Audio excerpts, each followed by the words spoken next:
Relacionamento. Talvez, mais do que qualquer outra coisa, a física quântica prometa transformar nossas noções sobre relacionamento. Tanto o conceito de ser enquanto dualidade indeterminada de onda, partícula, como o conceito de movimento que deriva das transições virtuais pressagiam uma revolução em nossa percepção de como as coisas se relacionam.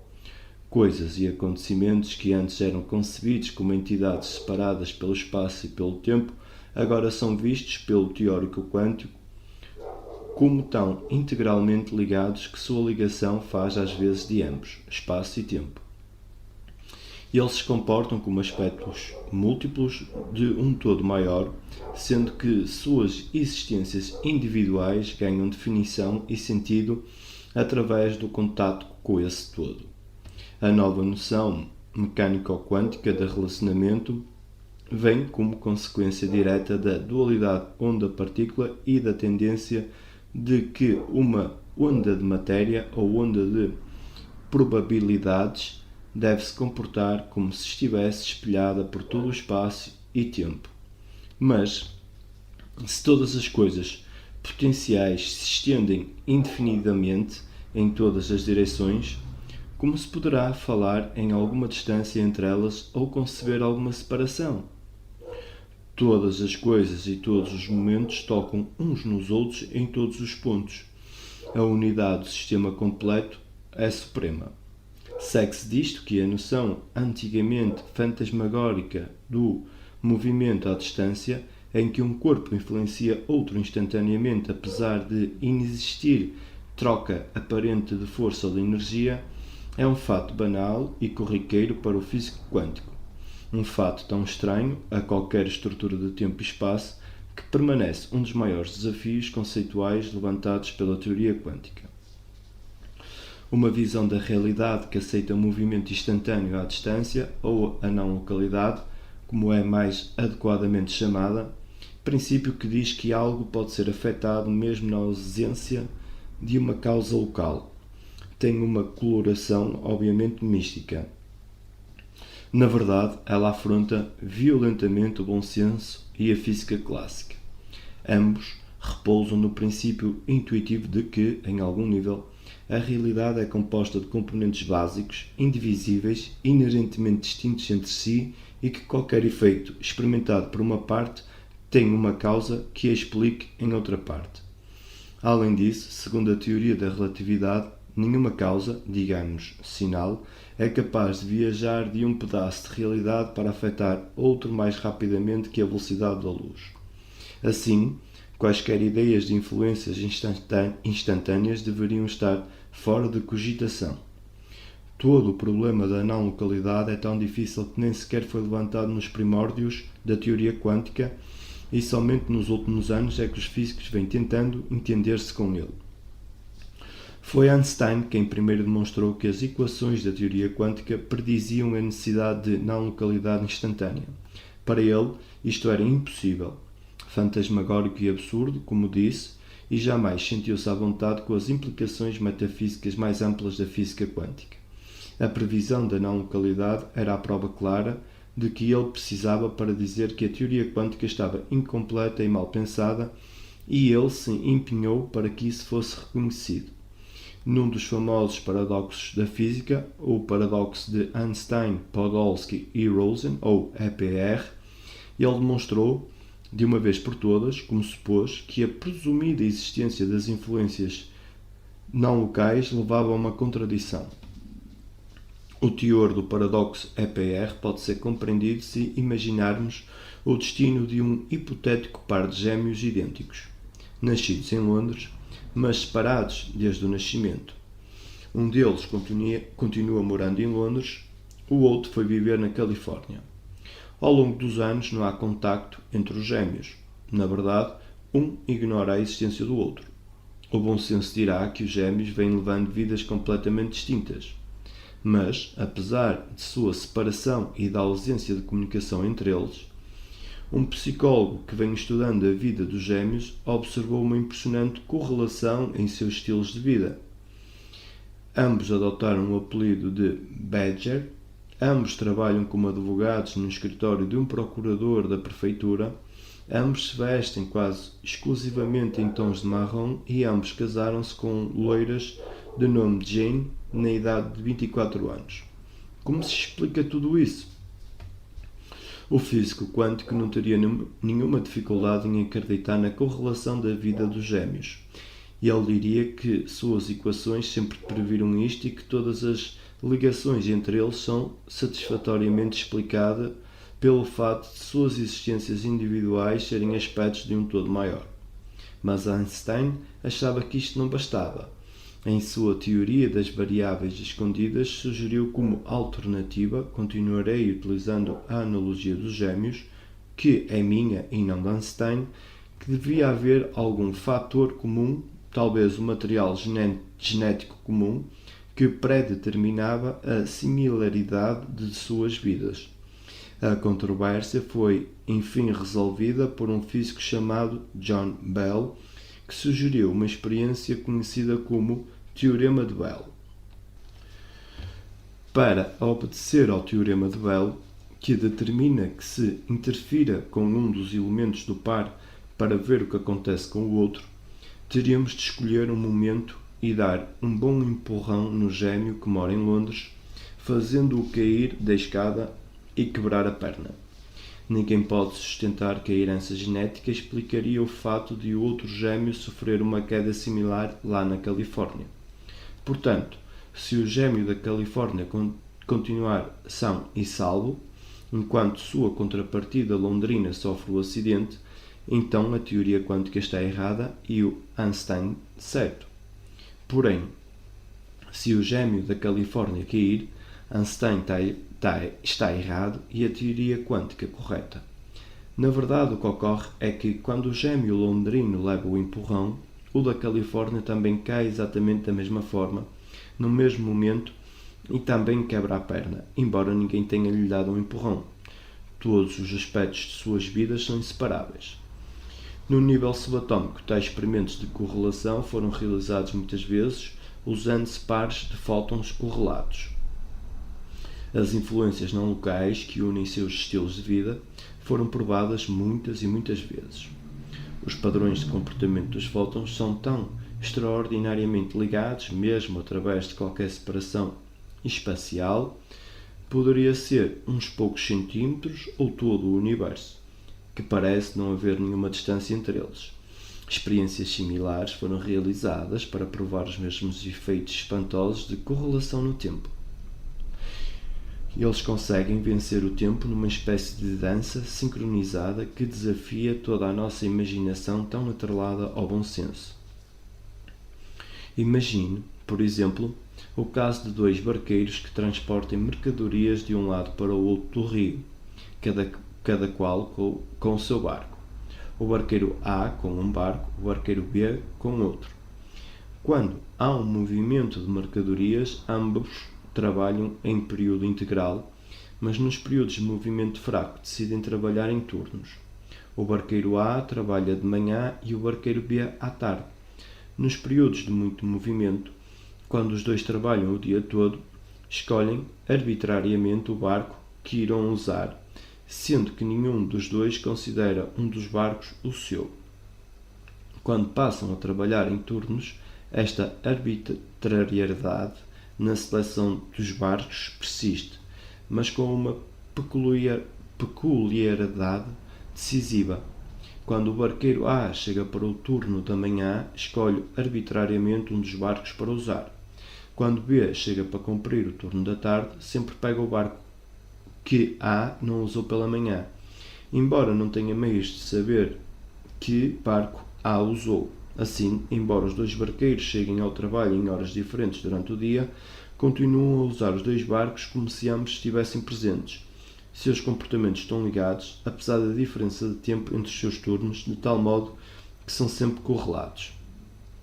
As correlações demonstradas por um experimento com fótons, seguindo esta mesma ideia dos barqueiros hipotéticos, foram sempre tão exatamente simétricas que não faz sentido dizer que o barqueiro A escolheu um certo barco prevendo que B escolheria o outro, ou que B escolheu tal barco por algum conhecimento misterioso de qual barco a escolherem antes. Só se pode afirmar que as correlações mostram que dois eventos podem estar relacionados através do tempo de tal modo que garanta que seu comportamento seja sempre sintonizado, sendo inútil tentar estabelecer um vínculo de causa e efeito. Tal relacionamento sincrónico é a base de todo o relacionamento mecânico ou quântico, o que empresta uma nota bastante moderna à noção grega pré-socrática da unidade do ser.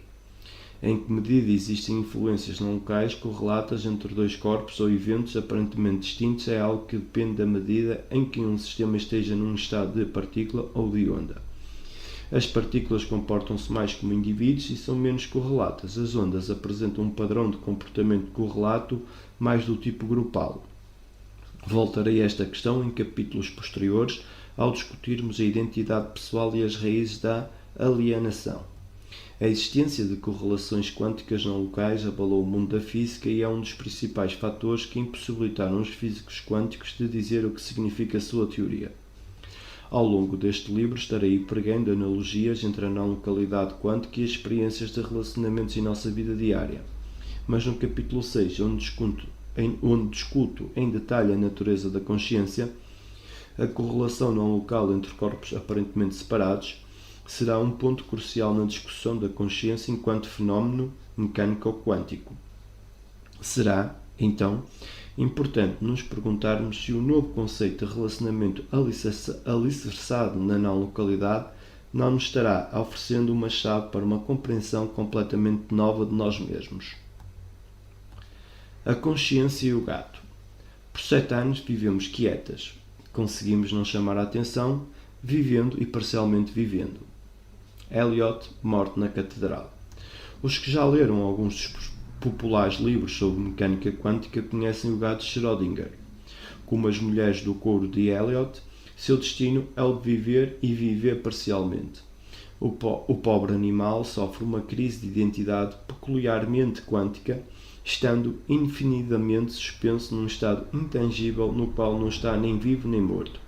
Sua triste condição já gerou mais especulação e controvérsia do que qualquer outro problema levantado pela nova física, e não sem razão, pois ela lança a questão da consciência humana e seu possível papel na formação da realidade física. De muitas maneiras, ela é o verdadeiro ponto de partida de muitos dos temas a serem posteriormente desenvolvidos neste livro.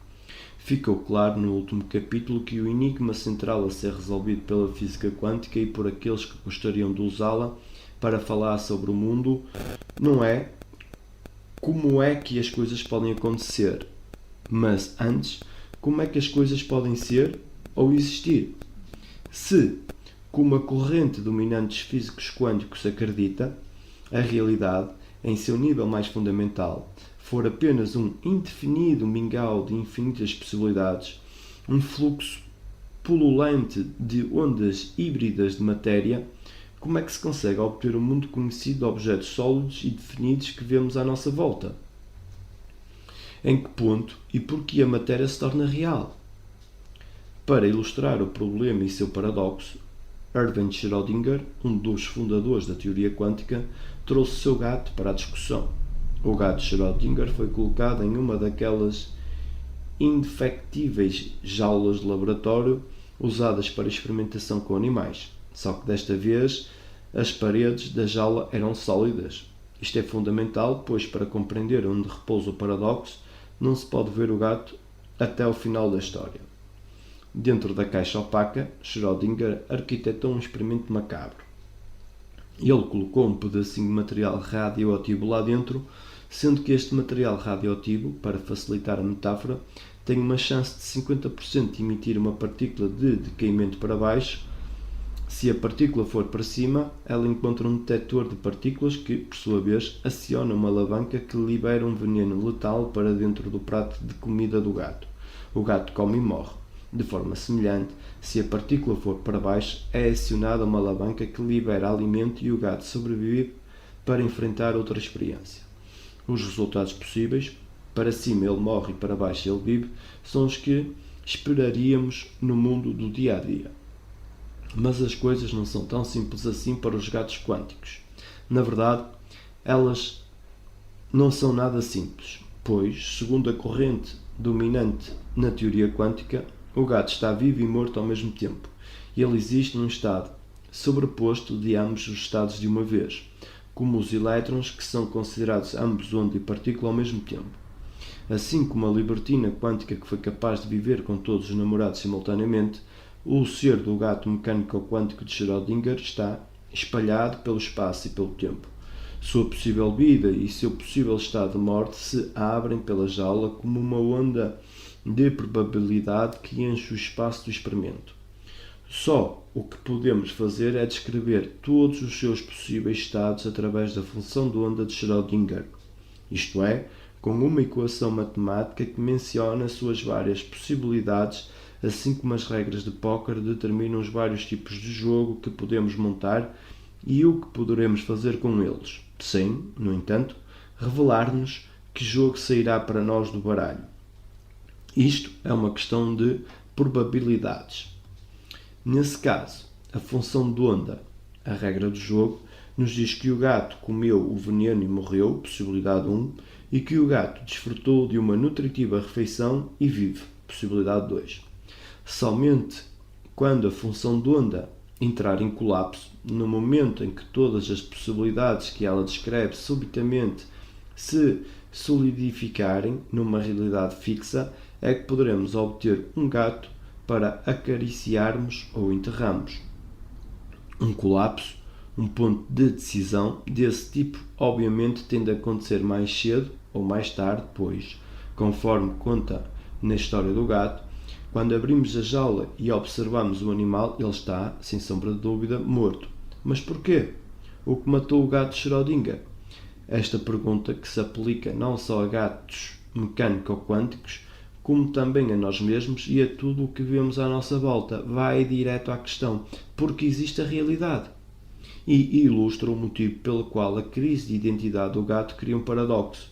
Trata-se de um paradoxo, pois de um lado está o mundo repleto de gatos bastante normais, vivos ou mortos, e de outro, a física, que vem ocupando as melhores cabeças científicas do nosso século, nos diz que isto é impossível.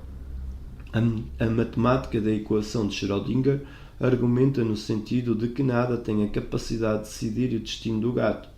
Nada pode colocar em colapso sua função de onda, a menos nada do mundo físico. Qualquer objeto físico posto dentro da sua jaula, como uma câmara, por exemplo, que nos dissesse se ele está vivo ou morto, seria atingido pelo toque de Midas das excessivas possibilidades.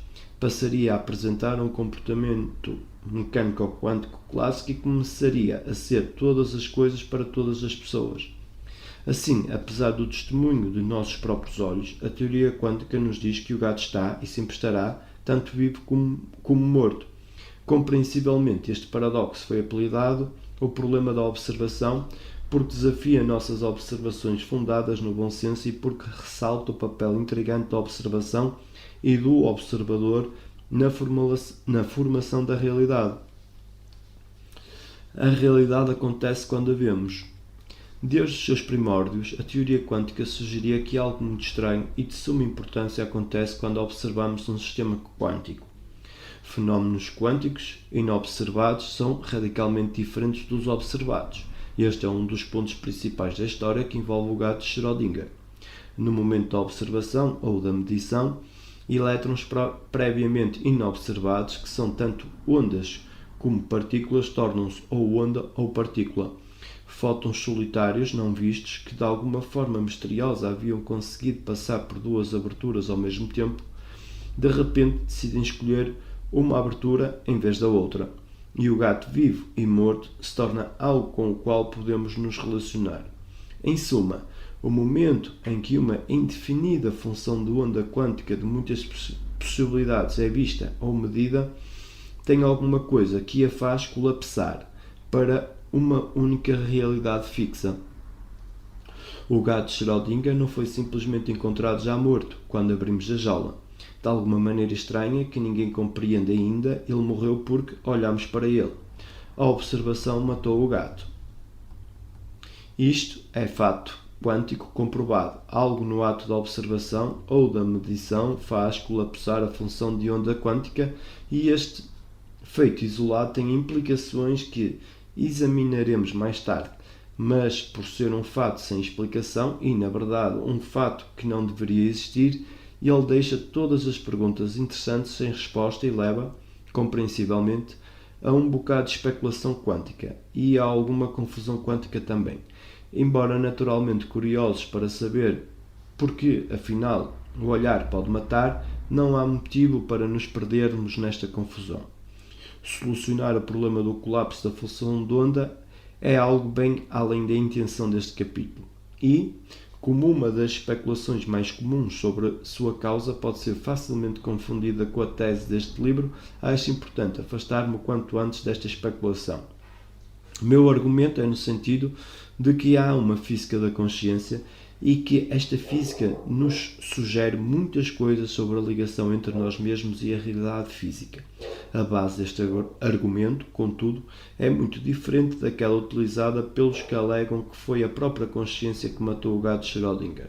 Sua utilização da consciência como um eficaz exterminador de gatos repousa numa compreensão inteiramente diversa da natureza da consciência do que aquela que estarei apresentando mais adiante. Uns poucos físicos e muito de seus divulgadores propõem que, pelo fato de a teoria quântica demonstrar que nada físico poderia ter exterminado o gato, deve haver alguma explicação não física para a sua morte. Algum Deus, ex-machina, por assim dizer, entra na história, vindo de fora das leis da física para salvar Schrödinger, seu gato, e todos nós de um excesso de possibilidades. Este agente metafísico da realidade não pode ser o aparelho de medição do observador, nem seu cérebro ou sua mente, que são todos do mundo físico e, portanto, previstos na equação de Schrödinger. Assim, deve ser o próprio observador quem mata o gato, isto é, a consciência incorpórea e material do observador. Segundo esta visão proposta principalmente pelos físicos quânticos John Wheeler e Eugene Wigner, a consciência humana é o elo perdido entre o bizarro mundo dos elétrons e a realidade do cotidiano. Ironicamente, esta conclusão se aproxima muito da minha, mas as razões pelas quais cheguei a ela são radicalmente diferentes e esta diferença é importante para tudo o que vem mais adiante neste livro. Aqueles que concluem que a consciência provoca o colapso da função de onda porque sua natureza é essencialmente não física, comprometem a física quântica com a velha visão cartesiana de que a mente e a matéria são entidades distintas. E eles veem a consciência como algo necessariamente externo ao mundo físico e, portanto, como algo alheio a ele, um fantasma dentro da máquina.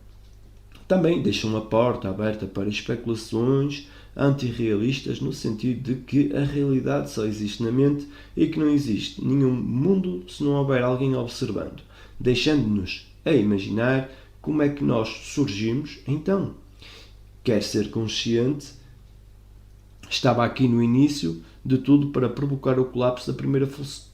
Que ser consciente estava aqui no início de tudo para provocar o colapso da primeira função de onda.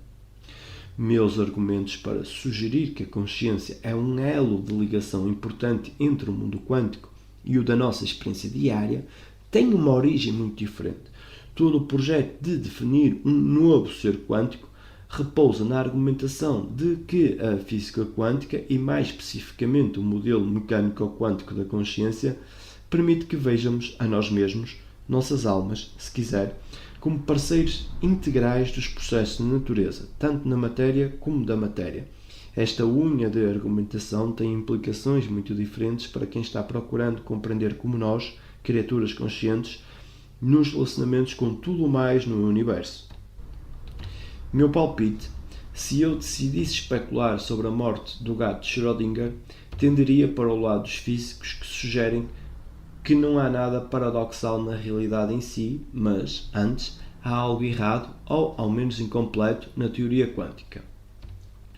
Em sua forma atual, uma vez que não consegue explicar o que há na observação que provoca o colapso da função de onda, ela simplesmente não pode ser aplicada a toda a realidade física. Precisamos de uma matemática mais avançada, argumentam eles, ou talvez até da descoberta de princípios físicos inteiramente novos, antes de podermos compreender a transição do mundo quântico para o nosso. dados aquela matemática ou estes princípios, tudo entrará literalmente no lugar.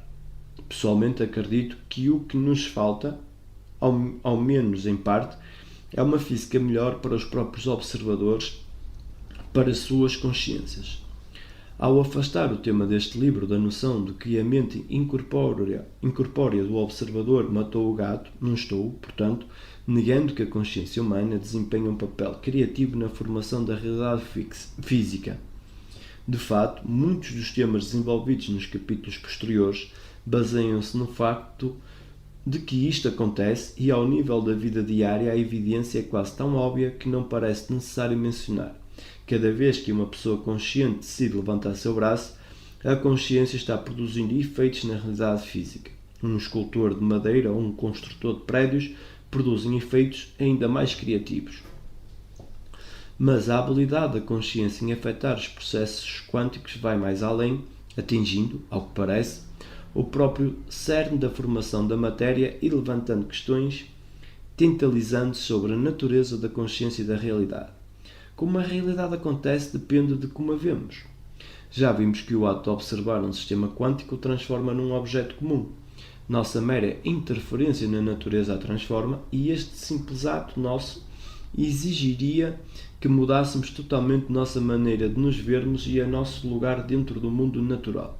Mas, ainda pior para aqueles que gostam de pensar que o mundo é desse jeito mesmo e pronto, nossa interferência tem uma dimensão inesperada. Não só a observação de alguma maneira traz o colapso da função de onda, ajudando-nos assim a ter um mundo, mas ocorre que o modo especial que escolhermos para observar a realidade quântica determina parcialmente o que veremos. A função de onda quântica contém muitas possibilidades e depende de nós qual delas será realizada. Um fóton, por exemplo, tem ambas as possibilidades de posição, com sua natureza partícula, e de momentum, com sua natureza onda. Um físico poderá armar seu experimento para medir e, portanto, determinar qualquer uma delas, embora, ao determinar uma delas, ele perderá a outra, princípio da incerteza de Heisenberg. Sua interferência, a medição ou a observação, parece influenciar de modo inesperado qual aspecto de sua natureza o fóton decidirá exibir. A experiência mental do gato de Schrödinger não tem a complexidade necessária para demonstrar isto, mas um outro experimento, idealizado por Wheeler, o ilustra graficamente. Temos uma fonte que emite um fóton, e ele tem a opção de passar por uma ou duas aberturas numa tela. Sendo mecânico ou quântico, ele tem a possibilidade de fazer os dois. O experimento planejado pelo físico terá o seguinte resultado. Se ele colocar dois detectores de partícula à direita das aberturas, descobrirá que o fóton se comporta como uma partícula individual, seguindo um caminho definido através de uma das aberturas e chegando a um dos detectores de partícula. Se, por outro lado, ele colocar uma tela de detecção entre as duas aberturas e os detectores da partícula, o fóton se comporta como onda, passa pelas duas aberturas, interfere consigo mesmo e deixa um padrão de interferência na tela de detecção. Físico e fóton estão envolvidos num diálogo criativo que, de alguma forma, transmuta uma das muitas possibilidades quânticas numa realidade definida, corriqueira. Portanto, o ato de medição realmente desempenha algum papel na decisão daquilo que está sendo medido. Num certo sentido, um tanto estranho, diz Wheeler, este é um universo participativo.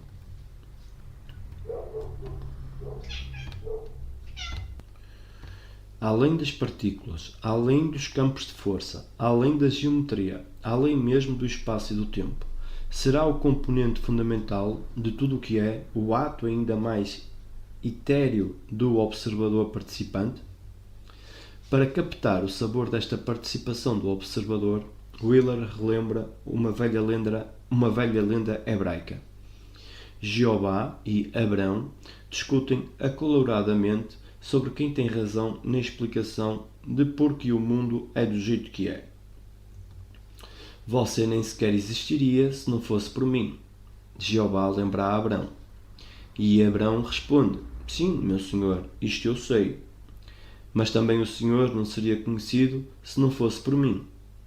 Numa linguagem mais científica, o ganhador do Prémio Nobel, Prigogine, toca o mesmo ponto quando diz: seja o que for que chamemos realidade, ela só nos é revelada através de uma construção ativa da qual participamos. Na física quântica, esta dependência do ser de uma coisa em relação ao seu ambiente geral é chamada contextualismo, e suas implicações são muitas, tanto para o nosso conceito de realidade quanto para o nosso entendimento sobre nós mesmos como parceiros nesta realidade. Este contextualismo é uma das razões centrais de minha afirmação de que a teoria quântica deverá finalmente contribuir para uma nova visão do mundo, com suas próprias e distintas dimensões epistemológicas, morais e espirituais. A dimensão epistemológica, qual a natureza do nosso conhecimento e o que entendemos por verdade, foi muito bem expressa na fenomenologia do filósofo francês Merleau-Ponty, no qual ele chamou a verdade dentro de uma situação. Enquanto mantenho diante de mim o ideal de um observador absoluto, do conhecimento na ausência de todos os pontos de vista, só posso ver minha situação como uma fonte de erro, mas, tendo reconhecido que através dele sou dirigido a todas as ações e a todo conhecimento significativos para mim, então o meu contacto com o social na finitude de minha situação revelou-me o ponto de partida de toda a verdade, incluindo a científica e, uma vez que temos alguma ideia da verdade, uma vez que estamos dentro da verdade e não podemos sair dela, tudo o que posso fazer é definir uma verdade dentro de uma situação. Direi mais a esse respeito e a respeito das dimensões da participação do observador em capítulos posteriores, mas cabe aqui uma palavra de cautela sobre o contextualismo quântico, a verdade dentro de uma situação.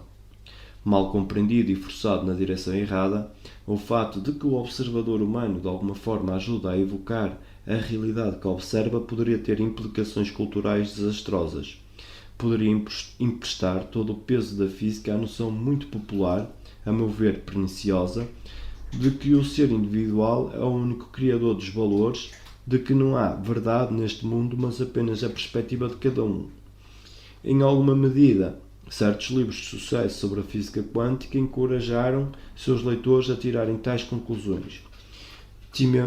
Tomemos, por exemplo, as implicações epistemológicas e morais da alegação de Fritjof Capra, que faz no sentido de que, como a mente do observador cria as propriedades que o elétron tem, tais propriedades não podem ser de nenhum modo chamadas objetivas.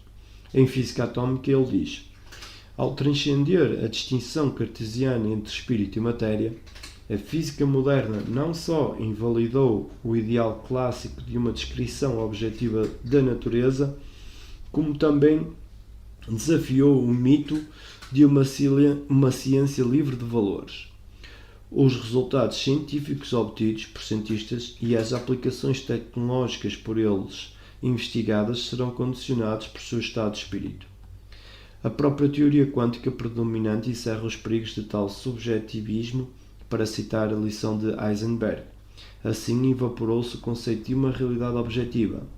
Mas Capra leva a coisa mais longe, introduzindo as noções de valor e de estado de espírito. Este é um pensar perigoso e, ainda pior, é física de má qualidade. Nada na teoria quântica em si sugere que a observação ou o observador criam a realidade, as propriedades das partículas subatómicas. No momento da observação, algum diálogo entre a função de onda quântica e o observador, seja homem ou máquina, evoca, dando assim forma concreta, uma das muitas realidades possíveis inerentes à função de onda. Mas já existe ali o potencial de um tipo muito definido de realidade. A função de onda de uma mesa não pode colapsar num gato ou num canguru, só pode tornar-se uma mesa. Além do mais, uma vez que a função de onda tenha sofrido o colapso, Sua realidade é tão objetiva quanto qualquer outra coisa estudada pela ciência. Se duas pessoas distintas olharem para o gato Schrödinger, concordarão que ele está objetivamente morto, não parecerá morto a um e vivo ao outro. Sua morte não é uma questão do ponto de vista de alguém, muito menos do julgamento de valores deste alguém. Ele está simplesmente e definitivamente morto. Todo o grande conjunto de questões levantado pelo enigma do gato de Schrödinger, dentre elas o papel do observador humano na formação da realidade e o problema da objetividade como corolário, apenas ressaltam o fato de que, neste estágio, não possuímos suficiente compreensão dos observadores humanos e tampouco da física de sua consciência para chegarmos a qualquer conclusão elucidativa. O problema do gato, obviamente, nos incita a repensar boa parte de nossos preconceitos sobre nós mesmos e, possivelmente, sobre o propósito de nossa existência. Mas, para fazer face a esse tremendo desafio, devemos encarar de frente o problema da consciência. Serão os elétrons conscientes?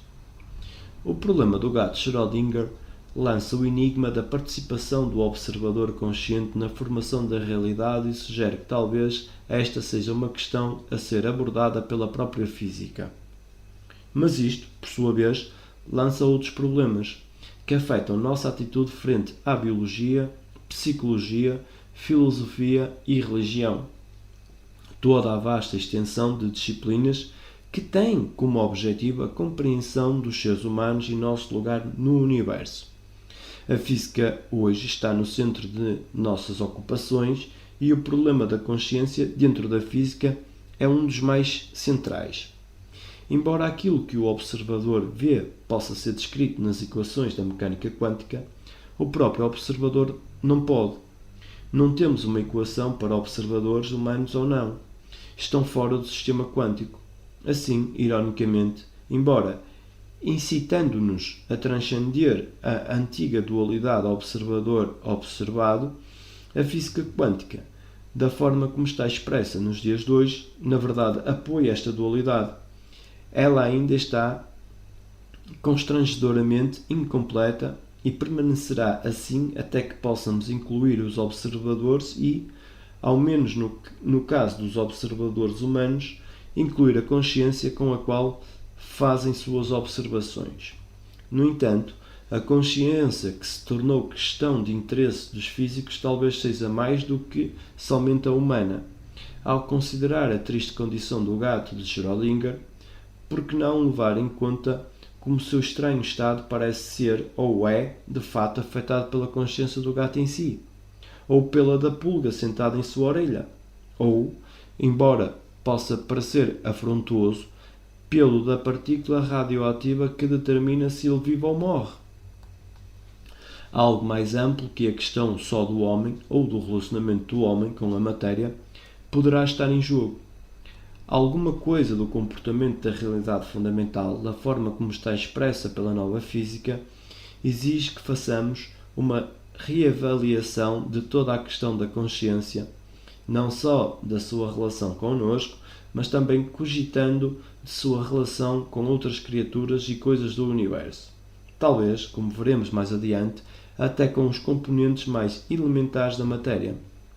No todo, a tradição judaico-cristã, que informa boa parte de nossa consciência cultural e de nós mesmos no Ocidente, colocou o homem numa categoria à parte como algo único neste mundo, com certeza, e possivelmente também no universo como um todo. Segundo essa tradição, Deus fez todas as criaturas segundo sua própria espécie, mas fez o homem à sua própria imagem e lhe deu domínio sobre a terra. O homem deveu a sua colocação especial não ao seu corpo, que era feito de mero barro, entre aspas, mas ao fato de possuir uma alma, em termos modernos, uma consciência que de alguma forma espelhava a do divino ser.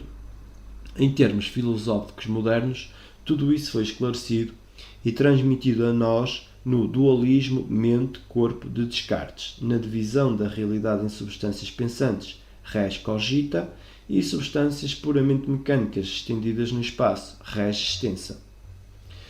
Tendo-se fé numa deidade transcendente, pouco importa que a alma ou consciência do homem possua escassa relação com as outras coisas deste mundo.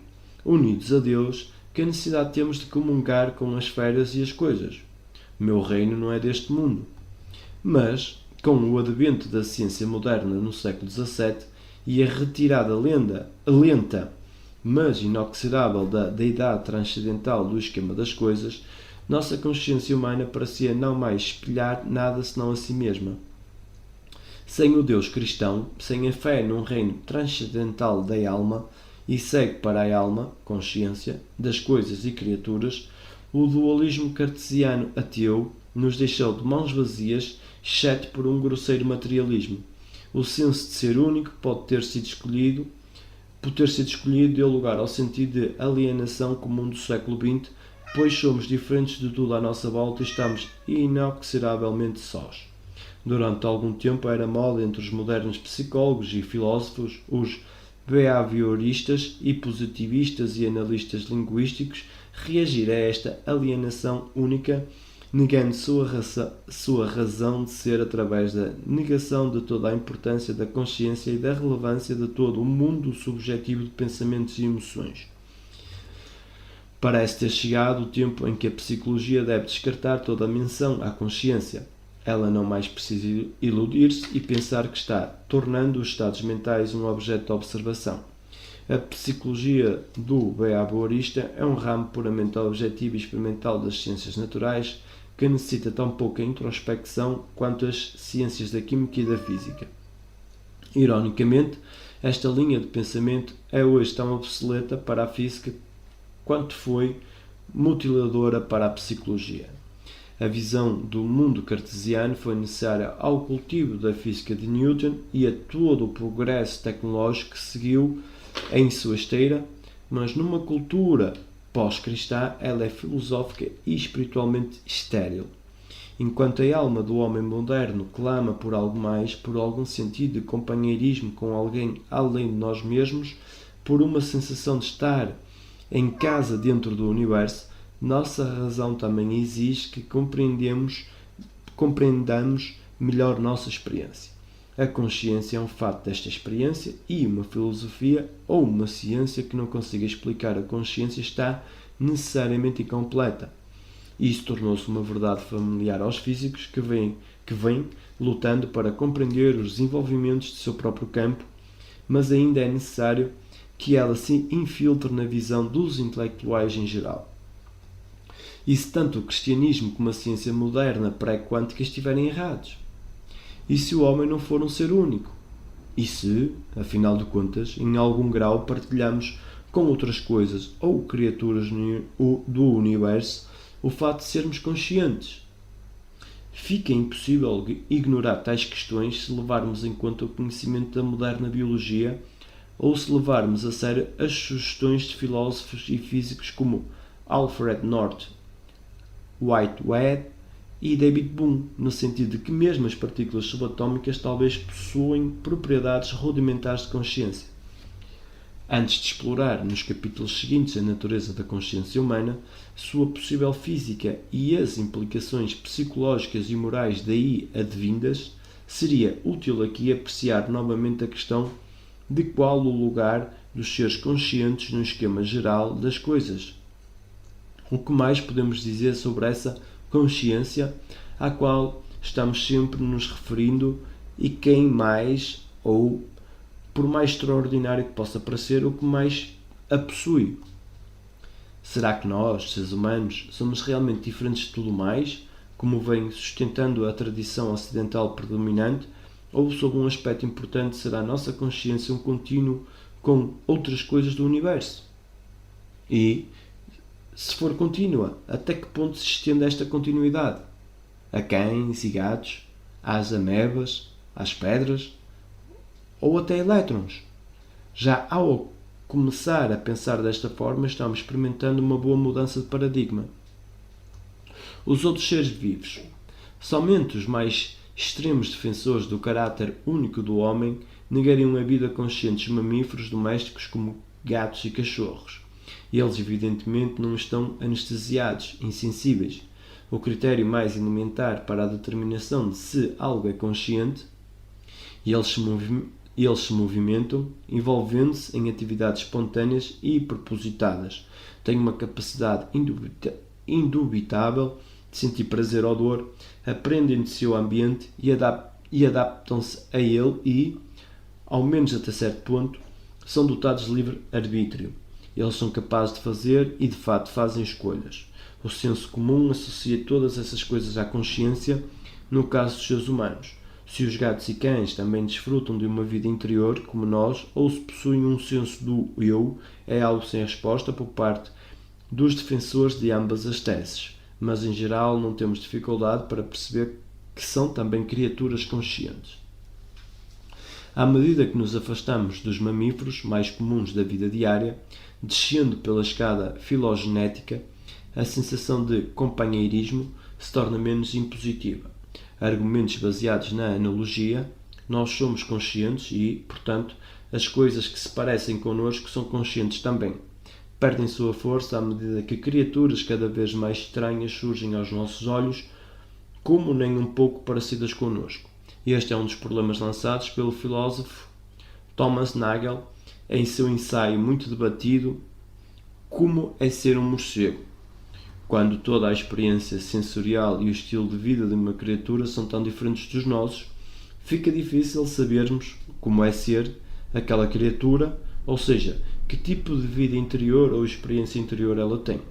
Mesmo assim, parando para pensar, a maioria de nós atribuiria algum tipo de vida consciente aos morcegos, formigas ou talvez até às minhocas, sendo que os biólogos, cuja experiência destas coisas é mais ampla que a da maioria, estão dispostos a ir mais longe ainda, encarando organismos como a ameba e a anémone do mar também como criaturas conscientes. O autor está plenamente convencido, diz H. Z. Jennings, num estudo sobre o comportamento animal de W. H. Thorpe, após um demorado estudo sobre o comportamento da ameba, de que se a ameba fosse um animal de porte a ponto de entrar para a experiência diária do homem, seu comportamento adotaria de estados de prazer e de dor, fome e desejo e coisas semelhantes, exatamente nas mesmas bases em que se atribuiria estas coisas a um cão. O próprio Thorpe prossegue dizendo que mesmo o comportamento de uma anémone do mar é muito mais complexo do que se supõe. Não só há bastante movimentação espontânea, mas há ainda elaborados padrões de atividade aparentemente propositados. Todas elas, ressalta Thorpe, ficariam evidentes até para nós se as víssemos num filme em câmara acelerada. Mais provas de que os animais inferiores, que externamente parecem muito diferentes de nós, possuem algum tipo de percepção consciente que opera sob princípios similares aos nossos, foram recentemente oferecidas por estudos dos efeitos dos anestésicos cirúrgicos comuns, clorofórmio, halotano, etc., sobre o comportamento de caramujos grandes de reservatório. Ao aplicar-se neles os mesmos anestésicos que privam os pacientes humanos de sua percepção consciente, os caramujos perderam o seu reflexo de retração frente a estímulos dolorosos. De nossa parte, é provavelmente seguro supor, mesmo com as evidências que temos hoje, que quando falamos de consciência estamos falando de uma propriedade ou de um processo que nós, seres humanos, partilhamos, ao menos em certo grau, com todos os outros membros do reino animal. Esta suposição abrange nossos sentimentos intuitivos em relação a outros animais e aceita a possível validade dos argumentos filosóficos por analogia. Assim, estabelecendo graus de qualidade e complexidade, podemos admitir que, em certo sentido, todos os outros animais têm uma consciência, são capazes de um determinado grau de atividade espontânea e proposital, são sensíveis a estímulos parecidos com prazer e dor e são dotados de alguma capacidade rudimentar de livre arbítrio. No sentido mais primitivo possível, a posse desse conjunto de qualidades também significaria que existe algum tipo de vida interior subjetiva nos outros animais. Toda a criatura deve ter seu próprio ponto de vista. A aceitação disso pode muito bem afetar a nossa postura moral em relação às criaturas diferentes de nós. Panpsiquismo pleno e limitado. A maior parte das pessoas provavelmente tem pouca dificuldade em aceitar a tese até este ponto, isto é, aceitar ao menos a possibilidade de que todos os membros do reino animal possuem uma vida consciente em algum grau. Alguns de nós talvez precisem ser convencidos de que os caramujos possuem um ponto de vista ou de que as minhocas têm um livre arbítrio, mas não está completamente fora de nossa capacidade de imaginar que outras criaturas talvez partilhem connosco algumas das propriedades que normalmente associamos à percepção consciente. Algumas pessoas, ao menos, estão familiarizadas com a ideia, se não plenamente convencidas, de que outros seres vivos, como as plantas, também podem ser dotados de algum tipo de propriedade sensitiva rudimentar. Mas, se formos mais além, até chegar a uma posição panpsíquica, sugerindo que mesmo os objetos inanimados como pedras ou pedaços de pau, para não falar de elétrons, devem ser incluídos no conjunto de seres conscientes da natureza, estaremos indo muito além do alcance da intuição da maior parte das pessoas, ao menos daquelas influenciadas pela atmosfera intelectual dos últimos 300 anos. Poucos dentre os que estão vivos hoje têm algum sentimento de semelhança com a terra sobre a qual caminham ou a poeira que inalam. E, no entanto, nossa intuição moderna sobre tais coisas está em dissonância com muitas plataformas de nossa história cultural pré-cartesiana e pré-newtoniana. Tem-se alguma espécie de panpsiquismo organizado desde os tempos pré-socráticos. O Uno de Parmenides ou o fluxo divino de Heráclito fazem-se por que todas as coisas conscientes e materiais derivam fundamentalmente de uma fonte comum. Deus é o dia e a noite, o verão, o inverno, a guerra e a paz, a saciedade e a fome, mas assume várias formas, assim como o fogo, quando é misturado com espécies, leva um nome segundo o sabor de cada uma delas. O homem não sabe o quanto aquilo que sofre variação está harmonizado com ele. Antes disso ainda, os espíritos da natureza dos animistas povoaram as árvores, montanhas e nuvens de chuvas da Grécia Antiga, da mesma forma que em muitas outras sociedades primitivas. A metáfora da grande corrente do ser, que retratou tudo como pertencente a uma única corrente unificada e completa, estendendo-se do homem às menores partículas da matéria inanimada, originada em Timeu de Platão, influenciou a visão do mundo da gente de toda a Idade Média e da Renascença. Apenas nesta era moderna é que perdemos grandemente o contato com esse antigo paradigma. Mas, apesar disso, ou mais provavelmente como reação defensiva à tendência materialista e mecanicista de nossa cultura recente, algum tipo de panpsiquismo promoveu uma tradição moderna subcultural própria. Para muitos, a motivação foi basicamente espiritual ou religiosa. Conforme está expresso na Encyclopedia of Philosophy, muitos acreditaram que, somente aceitando o panpsiquismo, é que o homem moderno, que acha impossível crer nas afirmações da religião tradicional, poderá escapar às angustiantes implicações do materialismo. Elevando a matéria ao nível da consciência, ou ao menos enxergando algumas propriedades conscientes incipientes em toda a matéria, muitos filósofos e psicólogos modernos, Spinoza, Leibniz, William James, Teilhard, Chardin, Whitehead, etc., entraram em contato com uma realidade subjacente, não de todo alheio à sua própria experiência. Se somos panpsíquicos, escreveu o filósofo alemão Hermann Lotze no século XVIII, não mais contemplamos uma parte do cosmo como um mero instrumento cego e sem vida do cosmo usado para os fins de outra parte. Mas, ao contrário, encontramos sob a superfície serena da matéria, por trás das repetições rígidas e regulares de seu funcionamento, o calor de uma atividade mental oculta.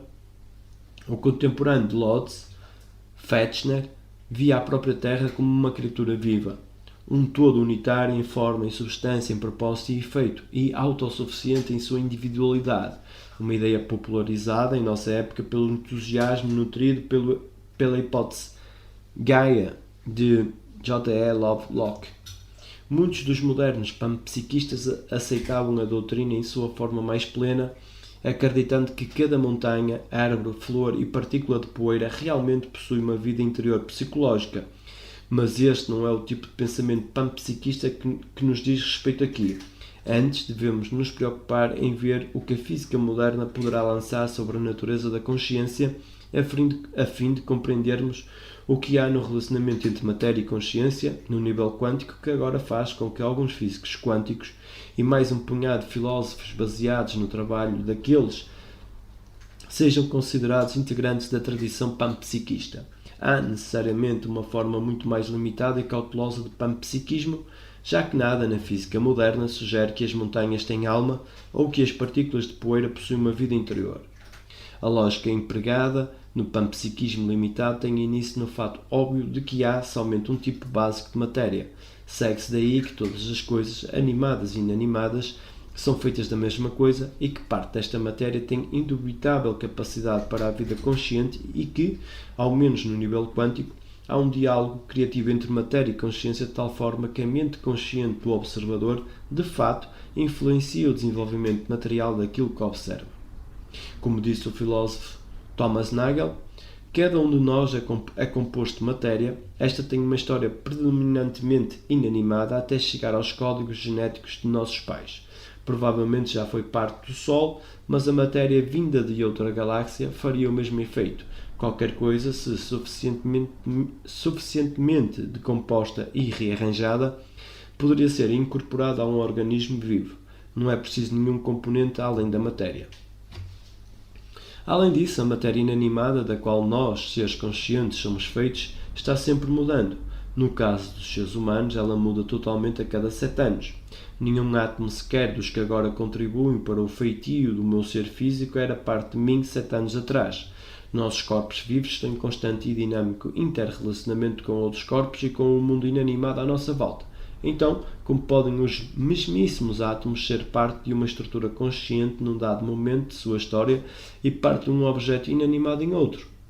Em que momentos eles ou a estrutura da qual fazem parte adquirem consciência? Em seu trabalho sobre o panpsiquismo, Nagel chega relutantemente à conclusão de que, a menos que estejamos prontos a aceitar que o surgimento das propriedades mentais em sistemas complexos não tem nenhuma explicação causal, devemos aceitar a corrente epistemológica da emergência mental como uma razão para acreditar que os componentes têm propriedades que desconhecemos e que necessariamente devem obter esses resultados. Ou seja, devemos aceitar que, se a consciência não for algo que simplesmente aparece, emerge e se acrescenta sem causa aparente, então ela deve estar ali presente sob alguma forma desde o início, como uma propriedade básica dos componentes de toda a matéria. Como diz Karl Popper, a matéria morta parece ter mais potencialidades que meramente produzir matéria morta.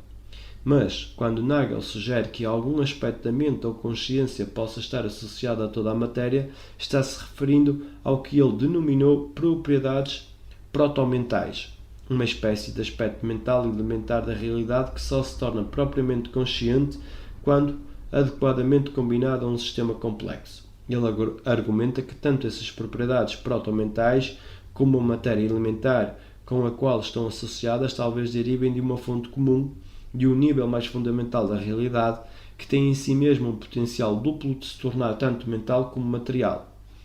Tal redutibilidade a uma base comum teria a vantagem de explicar como poderia existir conexão causal recíproca entre fenómenos físicos e mentais.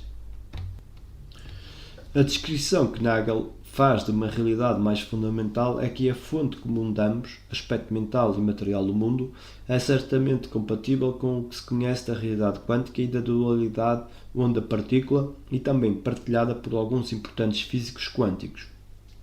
David Bohm, por exemplo, formado por sua longa carreira dentro da física e influenciado pelo pensamento panpsiquista de Spinoza e Whitehead, acredita que o mental e o material são dois lados de um mesmo processo global que, como a forma e o conteúdo, estão separados apenas no pensamento e não na realidade.